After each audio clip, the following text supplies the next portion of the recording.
কি খবর ফুটবল প্রেমিকরা? বাংলাদেশের বাইরে থাকার কারণে একটু আড্ডাটা কমে গেল আপনাদের সাথে, তাই না? কিন্তু কোনো সমস্যা নাই, আজকের থেকে আমরা শুরু করব আবার ফুটবল আড্ডা, আবার চ্যাম্পিয়ন্স লিগের আড্ডা, কালকে রাতের সেরা চ্যাম্পিয়ন্স লিগের ম্যাচের আড্ডা। আর এই চ্যাম্পিয়ন্স লিগের ওস্তাদ রিয়াল মাদ্রিদকে নিয়ে হবে আড্ডা। এই রিয়াল মাদ্রিদ যারা ট্রু ডেফিনেশন অফ ফুটবল, এই রিয়াল মাদ্রিদ যারা প্যাশন, একদম মোটিভেশন সবকিছু আপনাকে শেখাবে, এই রিয়াল মাদ্রিদ যারা কোনোদিন তাদের ফ্যান্সকে হতাশা করবে না, এই রিয়াল মাদ্রিদ যারা বড় বড় ক্লাবদের বছর বছরের রেকর্ড ভাঙতে বসে আছে। ম্যানচেস্টার সিটির 41টা হোম গেম আনবিটেন থাকার রেকর্ডটা কালকে মাদ্রিদ ভাঙলো। চ্যাম্পিয়ন্স লিগে 30টা হোম ম্যাচ আনবিটেন থাকার রেকর্ড রিয়াল মাদ্রিদ কালকে ভাঙলো ম্যানচেস্টার সিটির। এখন দেখেন, এরকম মানে ট্যাকটিক্স, এরকম শার্প ব্রেইন নিয়ে রিয়াল মাদ্রিদের বস ডন কার্লো রিয়াল মাদ্রিদকে সেট করছে।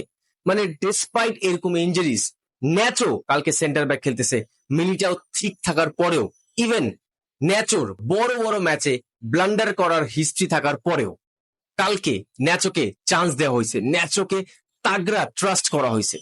এই মিডফিল্ড যেখানে আমাদের চুয়ামিনি নাই, একটা পারফেক্ট সেন্টার ডিফেন্সিভ মিড ছিল না, আর যেটা এত সুন্দর করে ম্যানেজ করছে অ্যাঞ্চেলোটির কালকের যেই রূপটা আমরা দেখতে পাচ্ছি, তার টিম ম্যানেজ করার, টিম ট্যাকটিক্স এর, এরকম লো ব্লক খেলার যেই মানে তার সিনারিওটা ছিল টিমের, এটা আমি কোনো দিন দেখি নাই রিয়াল মাদ্রিদের হিস্ট্রিতে, যে রিয়াল মাদ্রিদ এত লো ব্লকে খেলে।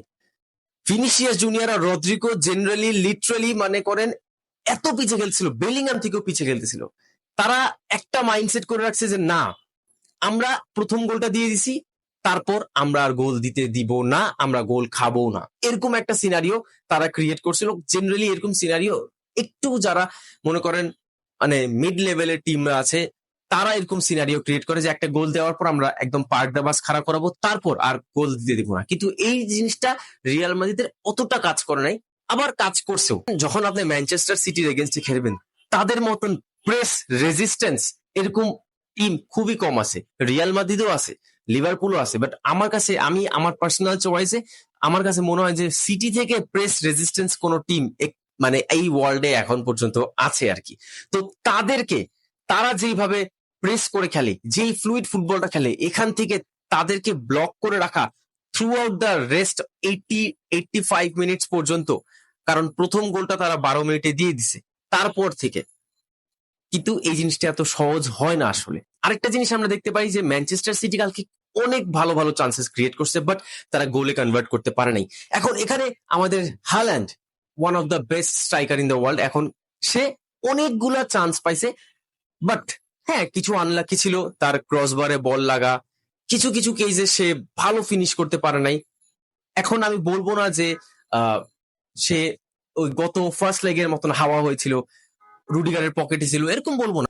কিন্তু এই চান্সেস গুলা গোলে কনভার্ট করা কিন্তু খুবই একটা বড় নেসেসারি, আর তাদের কাছ থেকে তাদের ফ্যান্স গুলা এইটুকু তো এক্সপেক্ট করতেই পারে, কিন্তু সেটা তারা কালকে ডিসপ্লে করতে পারে নাই। পেনাল্টি শুটের মধ্যে যদি চলে যাই, দেখেন পেনাল্টি শুটের মধ্যে আমি বলবো যে লুনিন, এটা ছিল মানে ও ছিল আমাদের great wall of Real Madrid. আমি generally great wall of Real Madrid বলি করতে হয়, কিন্তু কালকে great wall of Real Madrid ছিল কে? লুনিন। দুইটা সেভ, এত ফ্যান্টাস্টিক তার গোলকিপিং মাইন্ডসেটটা।